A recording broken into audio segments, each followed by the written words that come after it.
My fellow pilots, good morning and welcome. I'm proud to stand before you today not only as a pilot and ALPA member, but also a fellow steward of our collective effort to responsibly and effectively manage the finances of your union. And the finances of your union are on solid ground. As you'll see today with my presentation, our trajectory as an association remains focused upward, even while we're able to recapitalize many important assets and resources. We've been able to provide the support for our ALPA airlines that need it most. By pooling our resources, we're able to continue supporting our pilots during negotiations and mergers and providing the same levels of service in all other aspects of their professional careers. That includes full engagement of our pilot partisan agenda with Capitol Hill and Parliament Hill. Indeed, we put the collective force of over 60,000 pilots behind our efforts. Since the 2016 Board of Directors meeting, 4 new pilot groups have joined ALPA International. I'd also like to add my welcome to the pilots of WestJet, WestJet Encore, Air Georgian, and Coletta to their first BOD. They are part of our upward trend, coupled with improved contracts for multiple pilot groups and the financial discipline all of you have shown in managing our pilots' hard-earned dues dollars.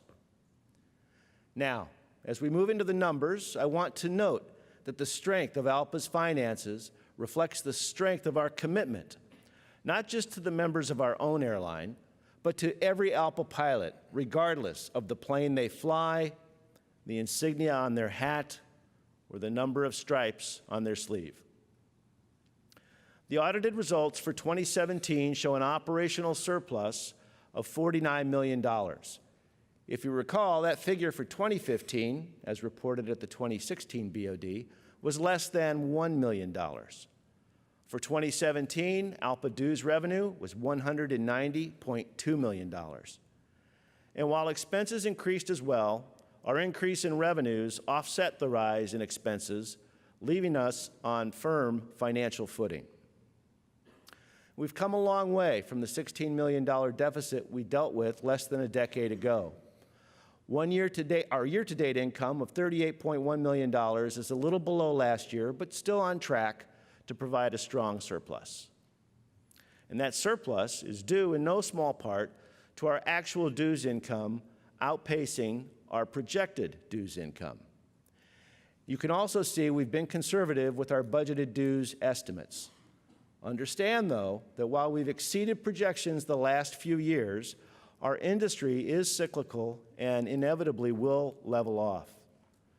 To prepare for this outcome, we must continue to be responsible and conservative and to recapitalize our strategic funds to provide the needed reserves. This slide highlights our financial performance through August 31st, 2018. Consolidated revenues against consolidated expenses give us a year-to-date surplus of $38.1 million. Another reason for our surplus has been our conservative budgeting with the Administrative and Support Account, or ANS account, which funds ALPA National's committees, departments, and operations. As you see here, we budgeted for a $12 million surplus year-to-date, but have an actual $21.6 million surplus thanks to additional income and keeping our expenses in check. And as a reminder, the allocation to the ANS account has been adjusted since our last meeting, as seen on this chart, with 1% taken away from the ANS account and shifted to the MEC account. That 1% shift equates to an approximately $2 million transfer from the ANS account to MECs year over year, further strengthening their finances. Moving on to next year, I'm happy to report that ALPA's Executive Council unanimously approved the 2019 budget. For 2019, we estimate $204.3 million in revenue, which is an 11.8% increase over the amount in 2018. It's important to note that, with this budget, the association continues to advance our strategic priorities and support our pilot groups involved in contract negotiations and mergers. The revenue growth in 2019 is being driven by improved contracts, modest growth, profit sharing, and continued addition of new pilot groups.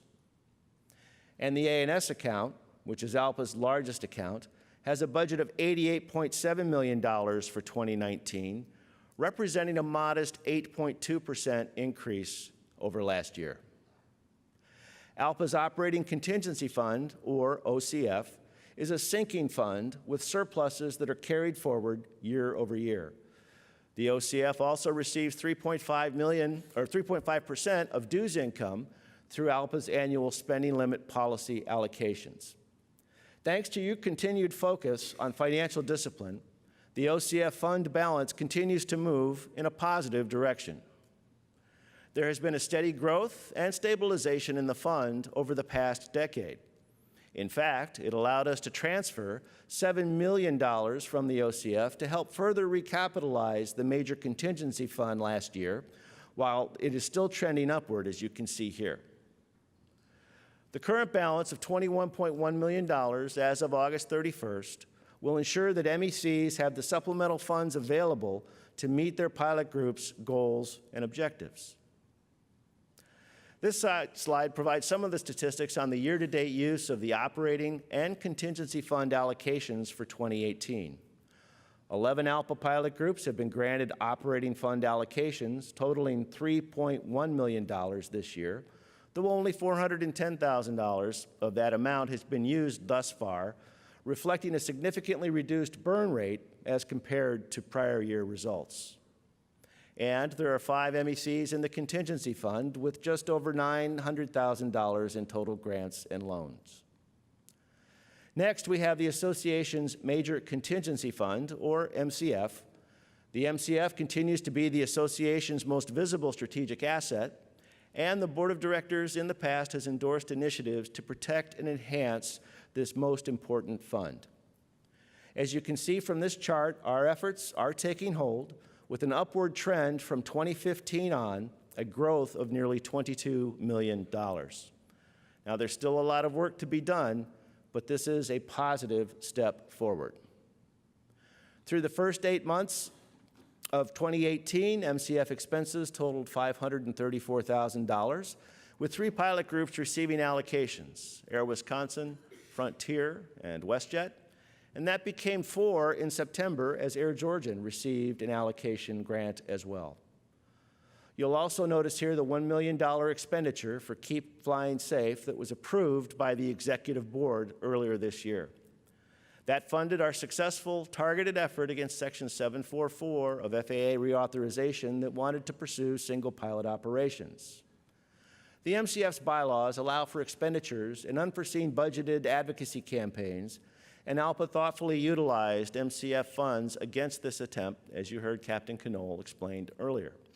We defeated the provision, and it was not included in the final FAA bill that was signed into law on October 5th. As I mentioned previously, the MCF is one of our union's most visible assets. Now, those of you who have received a grant from the MCF know just how powerful it can be. Recapitalizing the MCF has indeed been a priority for the association. Now, I know many of you are new volunteers and may not be familiar with the purpose and use of the MCF, so I asked ALPA's Finance and Communications Department to work together to create a video about the MCF, what it's for, and how to use the grant if you receive one. Let's take a look.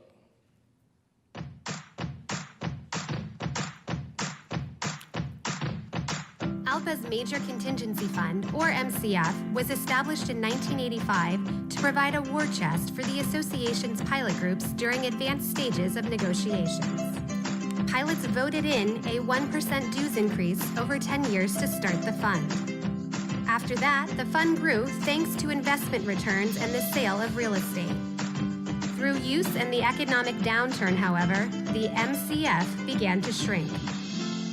So starting in 2015, ALPA began to recapitalize the MCF, including both budgeted dues money and dues surplus.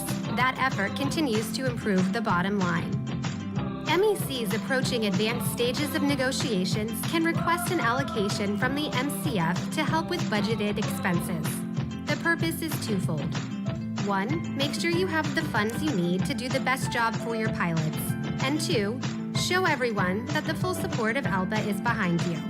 If your MEC needs to request funds, what do? It's a 3-step process.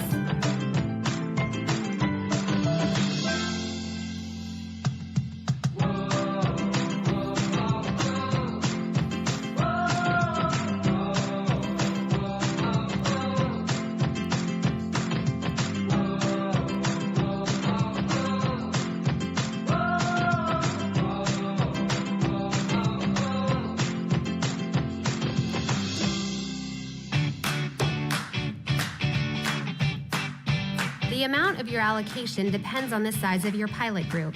Add together your active and apprentice members, then use this chart. You might not use all of your allocation, you might not use any, but it's there when needed.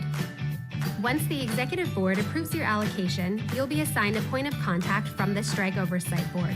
That's SOB. That means you might actually get to say one of the following sentences.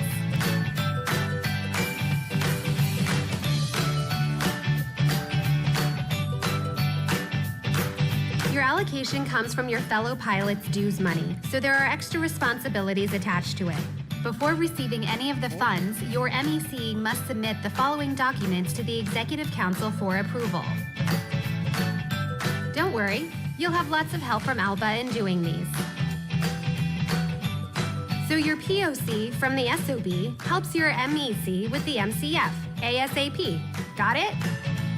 Seeing as how the VP is such a VIP, shouldn't we keep the PC on the QT? Because if it leaks to the VC, you can end up an MIA and then we'd all be put on KP. Please note, all 3 plans must be approved before you can get reimbursed for expenses. Now you've entered extended negotiations. So when can you be reimbursed for spending, and what can you be reimbursed for? Let's take a look. The first rule, self-help first. That means you must exhaust your MEC funds before you dip into the MCF. And in order to use MCF funds, you must follow its limitations. MECs can use an MCF allocation for 3 basic types of expenses. The MCF cannot fund basic operational expenses, such as flight pay loss for officers, negotiation committee costs, or other committee expenses. Let's see some examples.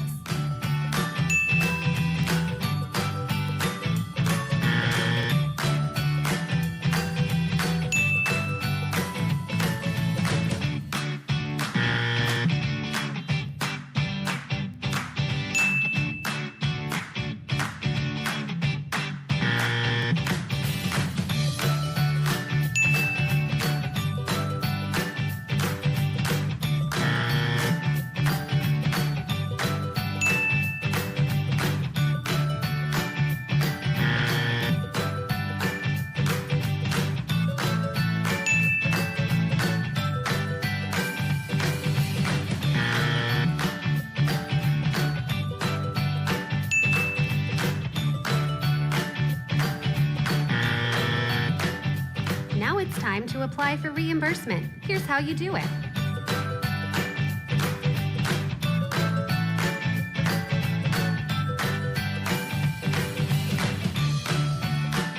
Remember though, self-help first. Your MEC funds must be exhausted before any eligible expenses are reimbursed by the MCF. So there you have it, what the MCF is and how you can use it. Now the next time you enter the advanced stages of negotiations, you can make sure that your union is standing behind you 100%.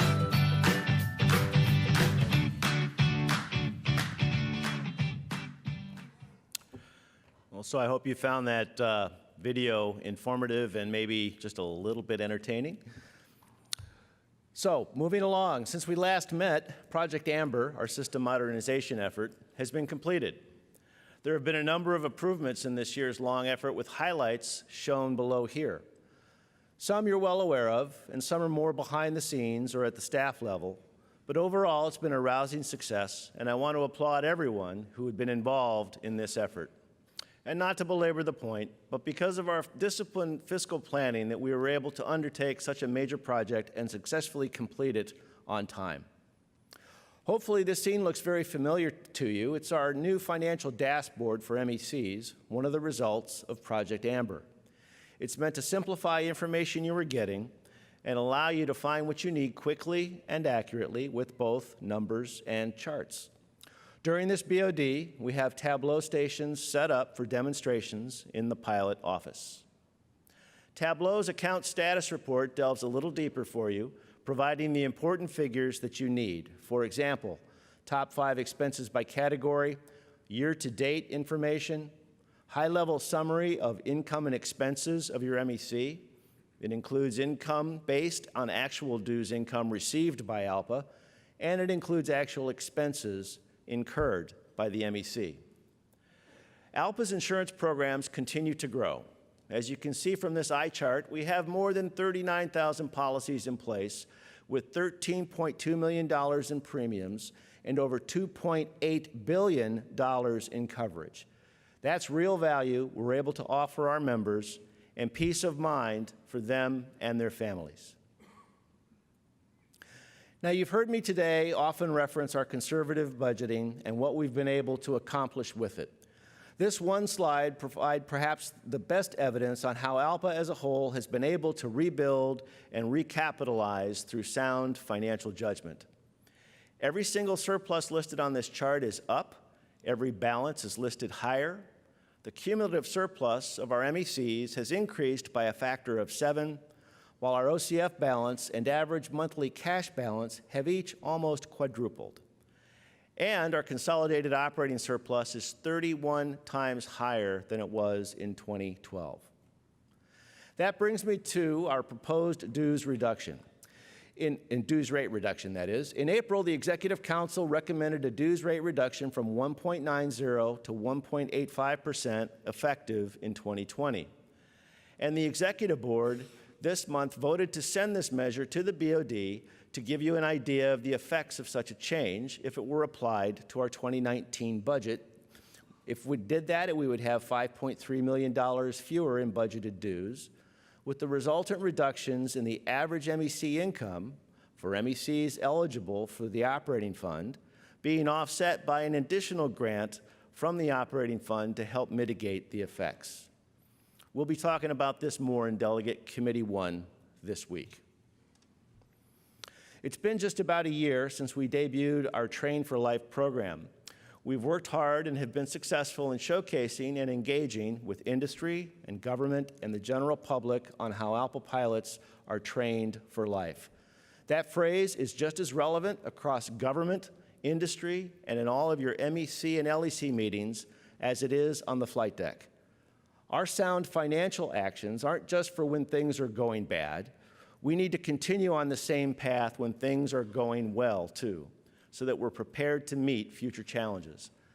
I've often said, it's hard enough to spend money wisely when you don't have any, but it's even harder to spend money wisely when you do. I'm extremely proud of the work each and every one of you has done to spend our pilots' hard-earned dues dollars wisely. Thank you.